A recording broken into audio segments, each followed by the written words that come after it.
ایک بزرگ ہیں، ان کا نام ہے حضرت مسلم بن عامر رضی اللہ تعالیٰ عنہ۔ کیا نام ہے؟ مسلم۔ حضرت، یہ نام برکت کے لے لے، حضرت مسلم، آپ بولے یہ نام یاد رکھیے، کیا نام ہے میری بہنوں؟ سنو، کیا نام ہے؟ حضرت مسلم نام ہے۔ وہ کہتے ہیں کہ میں نے ایک قبر کھودنے والے کو دیکھا، دیکھیے میں نے ایک قبر کھودنے والے کو دیکھا تو وہ نشہ کرتا تھا، قبر کھودتا، اس کے جو پیسے ملتے اس سے نشہ کرتا تھا۔ میں نے اس سے کہا یار یہ بتا، تو نشہ کرتا تھا لیکن تجھے کل سے میں نے مسجد میں دیکھا ہے، 10 سال سے تو نشہ پتی کرنے والا کل سے تسبیح لے کے کہتا ہے اللہ اللہ، پڑھ کے بتائے اللہ اللہ اللہ، ہمیشہ تو نے نشہ پتی کیا، کل سے تجھے تسبیح لے کے بیٹھا ہوں، کیا بات ہے؟ وہ قبر کھودنے والا کہتا ہے اے مسلم بن عامر، ایک واقعے نے میری زندگی کو بدل دیا۔ آخری صف تک کے لوگ کہیں ان مہمانوں تک آواز پہنچائیں تو بتا دوں، اجازت ہے کہہ دو سبحان اللہ۔ وہ واقعہ سنیں گے انشاءاللہ، سنیں گے انشاءاللہ، ماشاءاللہ سنیں آپ۔ مسلم بن عامر کہتے ہیں کوئی بات نہیں، بیٹھو دعا کریں۔ مسلم بن عامر کہتے ہیں اس قبر کھودنے والے نے کہا اے مسلم بن عامر، میں روزانہ 3 قبریں کھودتا تھا۔ کتنی؟ سب کی آواز زور سے بولیں۔ 3 قبریں کھودتا تھا، یاد کیجئے گا، 3 قبریں کھودتا تھا اور ایک قبر کو تقریباً 1000 روپے میں بیچتا تھا۔ کتنے؟ بچے بولے 1000 میں بیچتا تھا۔ وہ کہتا ہے کہ ایک دن میں نے 3 قبریں کھودی، ببل کے پیڑ کے نیچے قبرستان میں سستانے کے لیے بیٹھ گیا، اچانک میں نے کیا دیکھا کہ آسمان سے فرشتے آ گئے، اسی قبرستان میں فرشتے آ گئے، کئی فرشتے تھے، ان کے ہاتھ میں رجسٹر تھا، ایک فرشتہ ان میں سے ہیڈ تھا، مین، اور وہ سارے فرشتے اس کے پاس کھڑے ہو گئے، بولے صاحب یہ بتائیے، یہ پہلی قبر ہے، یہ دوسری قبر ہے، یہ تیسری قبر ہے، ابھی جو اس قبر میں پہلی قبر میں مردہ دفن ہوگا اس کے ساتھ ہمیں کیا سلوک کرنا ہے؟ تو جو مین فرشتہ تھا، جو ہیڈ فرشتہ تھا، اس نے کہا اس قبر میں جو مردہ دفن ہوگا وہ جنتی ہوگا۔ محبت سے بولو، اس قبر میں جو مردہ دفن ہوگا وہ، اونچی آواز میں، یہاں تک آواز پہنچائیں، جنتی ہوگا۔ پھر وہ مین فرشتہ کہتا ہے سنو، جب اسے دفن کر کے لوگ چلے جائیں شاکر بھائی تو اس کی قبر کو نیچے سے 12 کوس تک پھیلا دینا۔ بولو بولو بولو، کتنی مہنگی زمین ہے یونائٹڈ کے آنے سے؟ کسی نے اگر 50 بائی 50 کے پلاٹ لے لیے نا اس ایریے میں تو وہ پوری دنیا کو بتاتا ہے کہ میں نے ایسی جگہ پر زمین لیے نا، اور بھائی میرے 50 بائی 50 کا پلاٹ جہاں خواب ہے، خواب ایور سائن بلڈنگ میں کوئی فلیٹ مل جائے، بمبئی میں لوگوں نے بہت بڑی بات ہے، دھرابی کے بغل میں یار مسلم بیلٹ میں اتنی بڑی جگہ مجھے مل گئی، 40 بائی 40 کا مکان مل گیا، اس کا مکان 12 بائی 12 کوس کا تھا۔ محبت سے بولو، 12 بائی 12 کوس کا مکان، سبحان اللہ۔ وہ فرشتے اس فرشتے کو دوسری قبر کے پاس لے گئے، بولے حضور یہ بتاؤ اس دوسری قبر میں جو مردہ دفن ہوگا وہ کیسا ہوگا؟ رجسٹر میں لکھتے جاتے، تو وہ کہتا کہ اس قبر میں جو مردہ آئے گا نا وہ بھی جنتی ہوگا۔ پیچھے والے بولے اپنی بات کرتا، میرے اعمال نہیں جنتیوں جیسے، لیکن کوئی تو جنت میں جا رہا ہے، کم سے کم اس کا نام سن کے طلب کے سبحان اللہ کہہ دیا جائے۔ ہم کیا کہیں، اپنے آپ کو جنتی کہہ نہیں سکتے، اس لائق نہیں ہے۔ اب کتنی قبر بچی؟ ایک۔ ابھی دوسری قبر کی بات چل رہی ہے۔ کہتا ہے وہ مین فرشتہ جب دوسری قبر میں مردے کو دفن کر کے لوگ جب جانے لگے تو جانے کے بعد اس کی قبر کو 40 کوس تک پھیلا دیا۔ کتنی؟ سب کی آواز 40 کوس تک، دیکھیں بھائی 40 کوس تک اس کی قبر کو پھیلا دینا، 40 کوس تک۔ کہتا ہے ٹھیک ہے، اب کتنی قبر ہے؟ اس قبر کے پاس وہ سب فرشتے ہیڈ فرشتے کو لے گئے، بولے حضور یہ بتائیں کہ اس قبر میں جو مردہ دفن ہوگا اس کے ساتھ کیا سلوک کرنا ہے؟ اتنا سنا تو وہ فرشتہ خاموش ہو گیا۔ خاموشی کے بعد اس نے کہا افسوس، یہ جہنمی کی قبر ہے۔ یہ اس ایریے کی بات نہیں ہو رہی جہاں چمنیاں جل گئی ہیں، یہ قبرستان کی بات ہو رہی ہے جہاں مسلمان دفن ہوتے ہیں، جہاں 22 میٹر کفن لے کے جانے والے دفن ہوتے ہیں، جہاں جن کے نام کے آگے احمد اور محمد اور حسن حسین لکھا ہوتا ہے نا، وہ دفن ہوتے ہیں، ان کی بات ہو رہی ہے، ٹھاکر اور پنڈت جی کی بات نہیں۔ ان بچیوں کو خاموش کر دو کوئی یار، آرام سے خاموش کر دو، یہ کام مجھے ہی کرنا پڑتا ہے۔ بیٹے بیٹھو آرام سے، جی ٹھیک ہے۔ اگر جتنے ذمہ دار لوگوں میں سے کوئی چپ کرا دے تو یہ کام نہ ہونا، بیچ میں ڈسٹرب ہو جاتا ہے۔ بہرحال اپنی اپنی سوچ ہے، سنیں آپ، ہمارا تو کام ہی یہی ہے، انہی پتھروں پہ چل کے اگر آ سکو تو آؤ، میرے گھر کے راستے میں کوئی کہکشاں نہیں ہے، سمجھے؟ پیدا ہوا ہوں اسی زمین پر۔ سنیں آپ، سنتے ہیں اتنی محبت سے تو کوئی ڈسٹرب کرتا ہے تو تکلیف ہوتی ہے، اور جب بات موت کی ہو، قبر کی ہو تو اور تکلیف ہوتی ہے۔ یہ ہنسنے کا مقام نہیں ہے، بچیوں کو سمجھائیں، اپنے قریب رکھیں آپ۔ کہتا ہے کہ اس میں جہنمی آئے گا، اس کی قبر کو فرشتے برابر کر دیں گے۔ اللہ اکبر۔ وہ کہتا ہے قبر کھودنے والا، اے مسلم بن عامر، میں یہ سوچ کر کے رونے لگا۔ میں نے کہا اللہ اکبر، اس کی قبر میں کون ہے مردہ جو اس میں آئے گا؟ اس کی قبر میں اللہ کا عذاب آئے گا۔ میں پریشان ہو گیا۔ کہتا ہے بس پریشانی کے عالم میں بیٹھا تھا، دیکھوں وہ تین مردے جو آنے والے ہیں وہ کون کون ہیں۔ اچانک وہ کہتا ہے کہ میرے قبرستان کا دروازہ کھلا، ایک جنازہ اندر آیا، پہلا جنازہ آ رہا، یعنی جنتی کا جنازہ آ رہا۔ وہ کہتا ہے پہلا جنازہ اندر آیا نا، پہلا جنازہ جب اندر آیا تو اس کے ساتھ کل 7 لوگ تھے۔ کتنے؟ ایک جنازہ، 4 کاندھے، 3 آگے پیچھے، کل 7 لوگ تھے۔ جنازہ لے کے آئے، بولے بھائی قبر خالی ہے؟ تو میں نے کہا پہلے والی خالی ہے، پہلے والی خالی ہے۔ بولے پہلے والی کتنے کی؟ میں نے کہا 1000 روپے کی۔ مجھے پیسہ دیا، اس کی نماز جنازہ پڑھنے لگے تو وہ قبر کھودنے والا کہتا ہے میں بھی کھڑا ہو گیا، ایک جنتی کی نماز تو پڑھ لوں۔ بولو بولو یار، ایک جنتی کی داستان سن کے دعا کرو ہم سب جنتیوں میں شامل ہوں نیک اعمال سے۔ محبت سے کہہ دو سبحان اللہ، یاد کر لو، کام آئیں گی باتیں انشاءاللہ۔ وہ کہتا ہے کہ میں نے نماز پڑھ لی، اس کو دفن کیا گیا۔ جب دفن کر کے اس کو لوگ جانے لگے ربیل بھائی، تو ایک آدمی سے میں نے کہا بھائی ٹھہرنا یار، ٹھہرنا۔ اس نے کہا کیا بات ہے؟ میں نے کہا جس جنازے کو لے کے آئے ہو یہ تمہارا باپ ہے کیا؟ اس نے کہا دماغ خراب ہے یار، میرا باپ نہیں ہے۔ میں نے کہا پھر یہ کون ہے؟ اس نے کہا افسوس یہ ہے کہ یہ میرے گاؤں کے سب سے غریب آدمی کا جنازہ ہے۔ غریب تھا تو بہت کم تھے لوگ میت میں، امیر ہوتا تو کاندھا لگانا مشکل تھا۔ صحیح ہے کہ نہیں؟ کہتا ہے میرے گاؤں کے سب سے غریب آدمی کا جنازہ تھا۔ کہا غریب آدمی کا؟ کہا ہاں۔ کہا اس کا اتنا غریب تھا کہ کوئی اس سے بات نہیں کرتا تھا، مسجد میں بھی اس کے بغل میں کوئی کھڑا نہیں ہوتا تھا، اس کی چارپائی پر کوئی بیٹھتا نہیں تھا۔ لوگ کہتے اس کے کپڑے بڑے گندے ہیں، اس کی پلیٹوں کو کوئی چھوتا نہیں تھا، اس کے دروازے پر کوئی امیر آدمی کھڑا نہیں ہوتا تھا۔ لوگ کہتے بڑا غریب آدمی ہے، بہت مفلس آدمی ہے، اس سے بات مت کرو، کبھی نہاتا نہیں صابن سے۔ وہ کہتا ہے لیکن پورا گاؤں جب سو جاتا تھا تو اس کے چھپر سے حضور پر درود کی آواز آیا کرتی تھی۔ آئے ہائے، حضور پر درود کی آواز آتی تھی۔ جب پورا گاؤں سو جاتا تھا تو یہ حضور پر درود پڑھتا تھا، پورا گاؤں سو جاتا تھا تو یہ حضور کو یاد کرتا تھا۔ سبحان اللہ، قرآن کی آیتوں کو چومتا رہتا تھا۔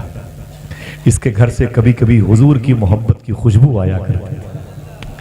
انتقال ہو گیا تو میں نے گاؤں کے امیروں سے کہا یار وہ غریب انتقال کر گیا، تو لوگ بولے یار دفن کر دو یار، چھوڑو، غریبوں کی مٹی میں کون جاتا ہے۔ تو ہم 7 لوگ مل کے چندہ کر کے اس کے کفن دفن کا قبر خریدنے کا انتظام کیے ہیں، تم کیوں پوچھ رہے ہو؟ تو قبر کھودنے والا کہتا ہے مبارک ہو، ایک جنتی کو جنتی لے کے آئے تھے۔ وہ چلے گئے، خوشی کی خبر سن کے وہ چلے گئے۔ اب کتنی قبریں بچی؟ وہ کہتا ہے میں بیٹھا انتظار میں تھا، دیکھوں دوسری قبر میں کون آتا ہے۔ دوسری قبر میں اچانک قبرستان کا دروازہ کھلا، دیکھا تو پھر ایک جنازہ آ رہا ہے۔ پہلے والے میں کتنے لوگ تھے؟ اور اونچی آواز میں جب دوسرا جنازہ آیا تو اس میں کل 4 لوگ تھے۔ کتنے؟ کل 4 لوگ تھے، کل 4 لوگ تھے۔ کہتا میں ہل گیا، میں نے کہا یار یہ 4 لوگ ہیں، اور میں سمجھ گیا کہ اس کو دوسری قبر میں جگہ ملی۔ میرے پاس بولے بھائی کوئی قبر؟ میں نے کہا دوسری خالی ہے. پیسے دیے. نماز جنازہ کی نوبت آئی تو وہ کہتا میں بھی نیت کر کے کھڑا ہوا ایک جنتی کی نماز جنازہ تو پڑھ لوں, زندگی بھر میں نے گناہ کیے ہیں. ہاں بس اس کی نماز جنازہ میں نے پڑھی. اس کو دفن کیا گیا. جب دفن کر کے لوگ جانے لگے تو میں نے ایک صاحب سے کہا بھائی ٹھہرنا بھائی ٹھہرنا. بولے کیا بات ہے؟ میں نے کہا جس کو لے کے آئے ہو تمہارے خاندان کا ہے؟ اس نے کہا کیسی باتیں کرتے ہو یار, میرے خاندان کا نہیں ہے. میں نے کہا پھر کون ہے؟ بولے میرے گاؤں کا نہیں ہے, میرے علاقے کا نہیں ہے. میں نے کہا پھر کون ہے؟ بولے یہ ایک مسافر کا جنازہ ہے. بولے مسافر کا؟ بولے ہاں میرے گاؤں کے قریب سے ایک مسافر گزر رہا تھا, وہ تمبو قنات لگا کے رہتا تھا, 3 دن سے میرے گاؤں میں رکا ہوا ہے. تینوں دن سے اس کے خیمے سے, اس کے تمبو قنات سے, اس کے شامیانے سے اذان کی آواز آتی ہے. بیمار ہو گیا. یہ پتا چلا ایک مسافر بیمار ہے لیکن اذان دیتا, نمازیں پڑھتا. اچانک پتا چلا وہ مر گیا. میں نے گاؤں کے لوگوں سے کہا یار چلو چلو مسافر مسلمان مر گیا. تو لوگ بڑے پیسے والے بولے اس کے پیروں میں رسی باندھ کے یار پھینک دو کسی گڈھے میں. میں نے کہا یار کیسی بات کرتے ہو, ضمیر مر گیا. ہاں حضور کی امت کا آدمی میرے گھر کے میرے گاؤں کے قریب سے گزرا, اللہ کا نام لیتے لیتے گزرا, حضور کو یاد کرتے کرتے گزرا. ہم 4 آدمی نے مل کے چندے کیے, کفن دفن نہلایا دھلایا اور لا کے اسے دفن کر دیے. قبر کھودنے والا کہتا ہے مبارک ہو, ایک جنتی کو لے کے آئے ہو. اور زور سے بول سکتے ہیں مبارک ہو ایک جنتی کو لے کے آئے ہو. اللہ اکبر. اتنا سنا تو وہ سب بڑے خوش ہوئے. جب وہ چلے گئے اب کتنی قبر بچی ہے؟ زور سے بولے. ایک قبر بچی ہے. اب وہ کہتا ہے قبر کھودنے والا, سنیں بچے توجہ دیجیے گا, ایک قبر بچی ہے. وہ کہتا اب ہنگامہ ہوا, اب ہنگامہ ہوا. سنیں عبدالصمد بھائی 2 منٹ کے تھوڑی سی بات سنیں, بڑی پیاری محفل ہے. وہ اظہر بھائی نہیں ہے کیا؟ اظہر بھائی بیٹے ماشاءاللہ. سنیں آپ ذرا محبت سے کہہ دیں سبحان اللہ. بات ہے تو میری سن لیں, میں نہیں رہوں گا تو پھر آپ سے بات ہماری ہو نہیں پائے گی, دقت ہو جائے گی. اب تیسری قبر کی باری ہے. قبر کھودنے والا کہتا ہے اچانک قبرستان کا دروازہ کھلا. اللہ اکبر. بھیڑ, آدمی پہ آدمی چڑھا ہوا تھا. وہ ہوم گارڈ سے لے کر کے پولیس والے, آرمی والے, ملٹری والے, ایس ڈی ایم اور D M, I G, D I G, I A, S I P, S کے سب پڑے تھے. وہ بھیڑ تھی سفید کرتا پجامہ, وہ نیتا نگری والوں کی. وہ جوتے پہن پہن کے پوری قبرستان پر روند رہے تھے. جس جنازے کو اٹھائے ہوئے تھے پھولوں سے لدا ہوا جنازہ تھا اور 10 قدم چلنا مشکل تھا, اتنی بھیڑ تھی. میرے پاس ہے, بولے او قبر کھودنے والے. میں نے کہا بھائی, بولے قبر خالی ہے. تو میں نے کہا یہ تیسری قبر خالی ہے. پیسے 1000 دیے مجھ کو, اس میں دفن کیا ان لوگوں نے. گھنٹوں لگ گئے, اتنی بھیڑ تھی کہ مٹی کم پڑ گئی, باہر سے مٹی لائی گئی. تب سب لوگوں کو مٹی میسر آئی. اس کے دفن کے بعد کہانی ختم ہو رہی ہے. ہاتھ جوڑتا ہوں, اسے یاد کر لو. پتہ نہیں میری زندگی کی آخری مجلس ہو, اللہ آپ کو سلامت رکھے, آمین کہہ دیں. میری سلامتی کی نہیں, اپنے آپ کو سلامت رکھو تاکہ یہی باتیں اپنی اولادوں تک پہنچا دو. سمجھے میری بات؟ اور جلسے کس لیے ہوتے ہیں؟ کیا ہمارے پاس گھر نہیں ہے؟ کیا ان لوگوں کے پاس, کمیٹی والوں کے پاس پیسے فالتو تھے؟ وہ قاری نظام الدین صاحب کے پاس اور کوئی کام نہیں تھا؟ نہیں, جلسے اس لیے ہوتے ہیں کہ ہمیں حضور سے محبت کرنے کا ڈھنگ آ جائے, ہماری جو بے راہ روی ہے وہ راہ پہ آ جائے. ہم جو دعا کرتے ہیں اے اللہ سیدھے راستے پر چلا. یار 2-2 کروڑ لوگ مر گئے وائرس میں, ہم زندہ ہیں کیوں؟ تاکہ اب تو حضور پر درود پڑھ لیں, اب تو حضور کو راضی کر لیں. وہی رفتار بے ڈھنگی جو پہلے تھی وہ اب بھی ہے. یہ کب تک چلے گا میرے بھائی؟ کب تک اپنی ذات کو دھوکہ دیتے رہو گے؟ ایک دن موت کا اعلان ہوگا مسجد سے اور ہمیں بھی اٹھا کے ہماری اولادیں قبرستان میں پھینک دیں گی. 40 دن تک جائیں گی اور ہماری قبروں پر فاتحہ پڑھنے کے لیے جوتے بھی نہیں اتاریں گی ہماری اولادیں. موبائل سے بات بھی کرتی رہیں گی, اس کا فاتحہ بھی ہو جائے گا. 40 دن کے بعد یہ پیر پہ پیر رکھ کے یوں بیٹھے گا, او مولوی صاحب 20 بچوں کو بھیج دیجئے, 30 بچوں کو بھیج دیجئے, وہ قرآن خوانی ابا کی. یہ بچے آئیں گے قرآن پڑھ کے چلے جائیں گے, یہ سگریٹ پی کر کے خالی کھانے پینے کا انتظام کرتا رہے گا. اکبر الہ آبادی کہتا ہے کیا کروں احباب کے, کارے نمایاں کر گئے, بیے ہوئے, نوکر ہوئے, پینشن ملی پھر مر گئے. یہ کل لائف ہے ہماری. اگر بغیر رب کو یاد کیے چلے گئے تو پھر سمجھ لو کہ جانے سے پہلے جانے والوں کی صف میں داخل کر دیا جائے. رب کو یاد کر لیا تو جانے کے بعد بھی آپ کو یاد کیا جائے گا انشاءاللہ. اپنا فیصلہ خود کریں، یہ کسی مولوی کا کام نہیں بھائی. اب آپ کی ذمہ داری ہے، میری ذمہ داری ہے. حضور نے کہہ دیا، حسین کو قربان کر کے دکھا دیا، غوث پاک نے کرامتیں دکھا کے بتا دی، غریب نواز 11,000 کلومیٹر آ کے بتا دیا، صابر پاک نے 12 سال تک گولر کی شاخ پکڑ کے لٹک کے بتا دیا. اللہ کا خوف کسے کہتے ہیں؟ حضور کی محبت کسے کہتے ہیں؟ سمجھے؟ اب بھی ہوش نہ آئے تو بھئی اپنا فیصلہ کرو، اپنے جسم کو دھوکہ مت دو. سنو، تیسری قبر کی بات ہے. سارے لوگ دفن کر کے جب چلے گئے تو ایک بچا. قبر کھودنے والا کہتا ہے، اے مسلم بن عامر، میں نے اس کا ہاتھ پکڑا. میں نے کہا ٹھہر، یہ بتا یہ جنازہ کس کا تھا جس کو ابھی دفن کیا گیا؟ اس نے کہا تجھے بڑی دلچسپی ہے، تو قبر کھودنے والا، تجھ سے کیا مطلب کس کا ہے؟ اس نے کہا بتا تو صحیح یہ جنازہ کس کا ہے. کہا کیوں؟ کہا بتا تو صحیح، ایک واقعے نے میرے دل کو لرزہ طاری کر دیا، بتا تو صحیح یہ کس کا جنازہ ہے؟ اس نے کہا تمہیں نہیں معلوم؟ میں نے کہا نہیں. میری بہن سن میری ماں سن، اس کو یاد کر لے، دوپٹے میں رکھ لے. وہ کہتا ہے کہ اے قبر کھودنے والے، یہ جنازہ شہر کے سب سے بڑے پیسے والے کی بیوی کا جنازہ ہے. سب سے بڑے پیسے والے کی بیوی کا جنازہ ہے. اتنا سنا تو وہ رونے لگا. کہا روتے کیوں ہو؟ کہا اس کے اندر یار خرابی کیا تھی؟ کہا کیوں؟ کہا تم مجھ سے پوچھتے ہو تو بتا دوں، اس پر اللہ کا عذاب شروع ہو گیا ہوگا. میرے سامنے فرشتے کہہ رہے تھے آپس میں، اس کی قبر کو برابر کر دینا، اس طرف کی پسلی ادھر جانی چاہیے. اللہ نے کہا ہے اس طرف کی پسلی ادھر جانی چاہیے. رب نے کہا ہے اس کی قبر میں اللہ کے عذاب کے فرشتے آ گئے، اس کو سانپ بچھوؤں سے گھیرا جا رہا ہوگا. میری بہنوں، تم تو کاکروچ سے ڈر جاتی ہو، باورچی خانے کی چھپکلی سے تمہاری ہاتھ سے پلیٹیں ٹوٹ جاتی ہیں، کاکروچ سے تم بھاگ جاتی ہو برتن کو چھوڑ کر کے. وہ قبر کے کیڑے مکوڑوں کا مقابلہ کیسے کرو گے؟ خود فیصلہ کرو تمہیں کرنا کیا چاہیے. یہ مولوی کب تک کتوں کے طریقے سے بولتا رہے گا؟ سنیں آپ، وہ کہتا ہے یار مجھے بتاؤ کہ اس عورت کے اندر خرابی کیا تھی. سینے پہ ہاتھ رکھ کے اسے یاد کرنا. وہ کہتا ہے خرابی کی بات کرتے ہوئے قبر کھودنے والے. میں نے کہا بول یار.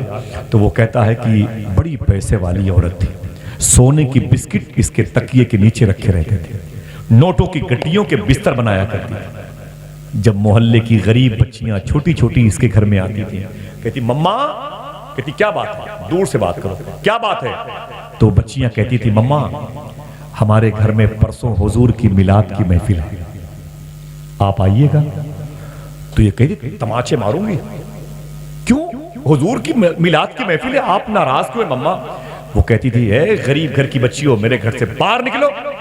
وہ تمہارے گھر کی میلاد کی محفل میں ہم آئیں گے جہاں بڑی بڑی غریب اور پھٹیچر قسم کی عورتیں آئیں گی، جن کے دوپٹے پھٹے ہوں گے، جن کی چپلیں ٹوٹی ہوں گی، وہ آئیں گے، ان کے بیچ میں ہم بیٹھیں گے اور باہر نکل.